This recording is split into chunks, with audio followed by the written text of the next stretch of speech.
Hi there, it's Sean McGeever. I hope you're doing well today. I'm going to do a Talk Tuesday on Matthew chapter 8. I'm excited to do this one. I actually put out a poll on Twitter to see which story out of Matthew chapter 8 people wanted me to cover. And lo and behold, awesome story, famous one we use in Young Life all the time. Jesus calms the storm. So I'm going to jump into it. Before I do, I just want to talk a little bit more about the entire chapter. Matthew chapter 8 includes 6 sections, all of which could be excellent club talks. There's just a ton of great talks in here.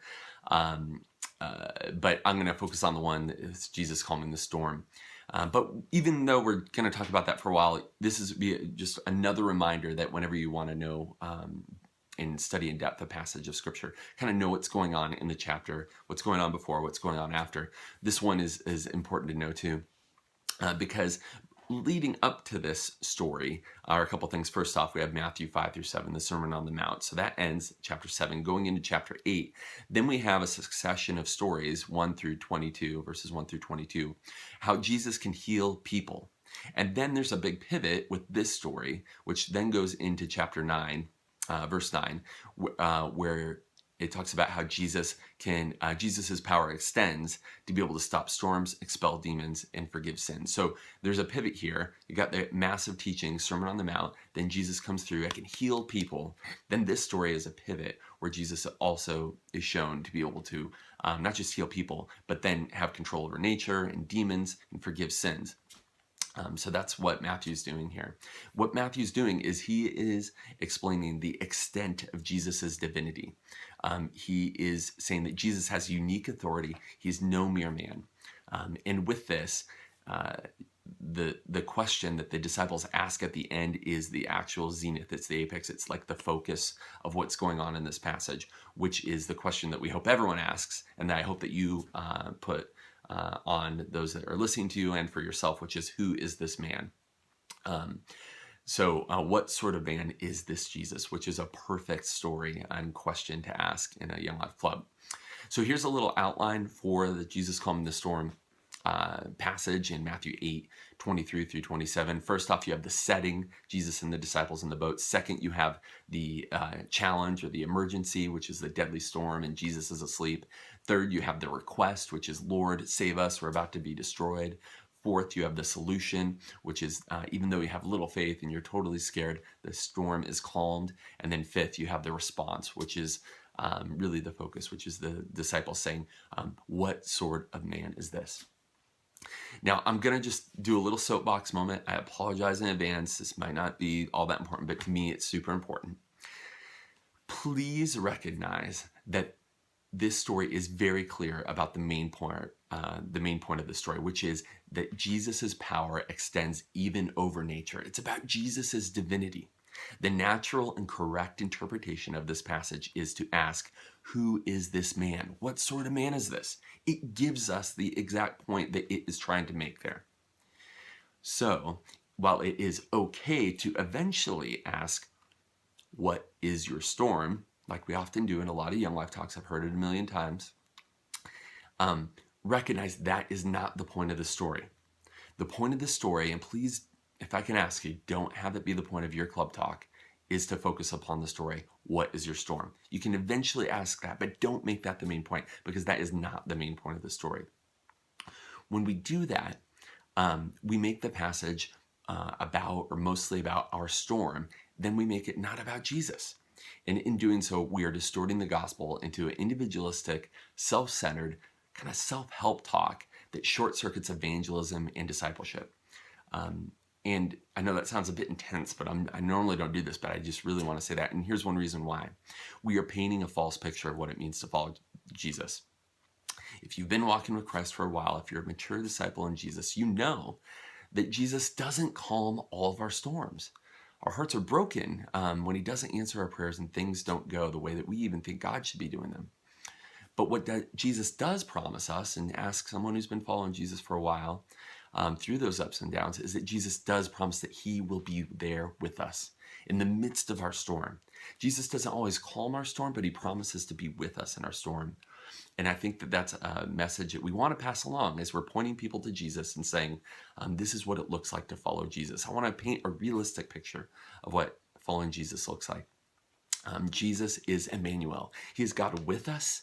He is not necessarily God will do whatever I want for me.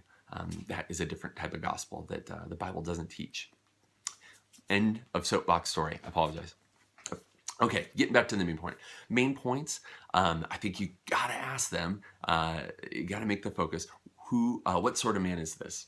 Who do you say Jesus is? And I always like to point out, not who your parents say, maybe not what your friends say, not what your Young Life leaders say, but who do you say Jesus is? Put it on them and give them some time to reflect on that. Another main point might be for you to say that Jesus wants to show you who he is, even if you have little faith at all, or you're full of fear. You will not be bothering Jesus. Ask Jesus to show up in your life right now. Even if you have very little fear, very little faith, a bunch of fear, ask Jesus to show up in your life tonight. What does this passage show us about Jesus? First off, it's perhaps one of the best examples of Jesus's 100% God, 100% man, that he displays his true humanity, he falls asleep, and his true divinity. He can calm storms. He has control over nature. So Jesus is 100% God and 100% man. This is a great story to point that out. Another one, what does this show us about Jesus? I mean, who the heck rebukes a storm or talks to the wind? This would normally be someone you'd say, this is a crazy person. But Jesus' words were effective, and this shows us who Jesus is. Last, and this one's a little bit harder to get out, but it's interesting, which is the disciples that we know that were in the boat at Matthew 8, at the point of Matthew 8, we only know that there's a smaller group of disciples. You have to go back to Matthew 4, verses 18 through 22 to know about that. You can read on later in chapter 9 and see like Matthew, the disciple, was added at that point. So we have a smaller group of disciples at this point. And the only list that we know of who was actually with Jesus was in Matthew 4, verses 18 through 22. And all of those disciples were fishermen. So what does this have to do with Jesus? Well, we can see that a group of fishermen, professional fishermen, asked Jesus, who was not a professional fisherman, for help on the sea. So it shows us that they were not relying upon Jesus because he knew what to do in a sea situation or a boat situation, but in a situation where they needed God to intervene. Okay, what does this have to do with our life?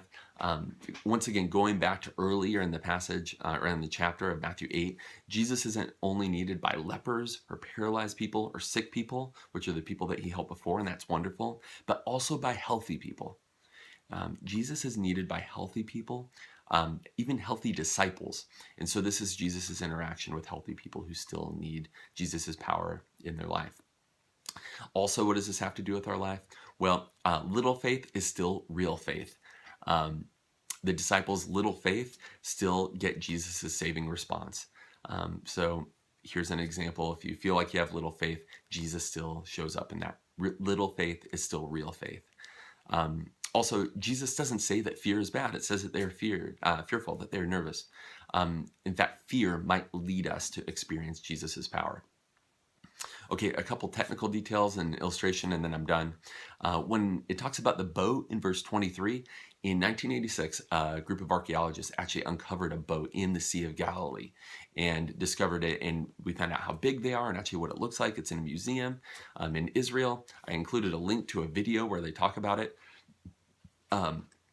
It's fascinating. It talked about actually probably in the back of the boat, there was a deeper section that would have had a little bit of a roof underneath, and people would actually go underneath to sleep, is what they thought, based on what the archaeologists found.